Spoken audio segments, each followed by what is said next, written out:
Asia উপমহাদেশের প্রখ্যাত আলিমে দ্বীন, কুদওয়াতুস সালিকিন, জুবদাতুল আরিফিন, কুতুবুল আরশাদ, আল্লামা আলহাজ professor Abdul Khalek রহমতুল্লাহি আলাইহি।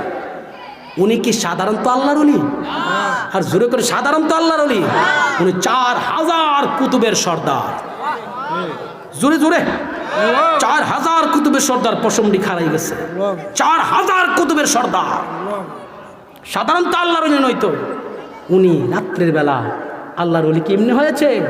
রাত্রের বেলা ঘুমের থেকে উঠে উঠে তাহাজ্জুদ নামাজ পড়ে আল্লাহর কাছে কন্দন করে আল্লাহরে খুশি করে আল্লাহ ওলি হয়ে গেছে। আর ওনার ইতিহাস কি বলবো আপনাদের চাঁদপুর মানুষের কাছে, অনেক ইতিহাস আমার জানা আছে। উনি যখন হজে গেলেন, বাজান কষ্ট হইব নি কোনো?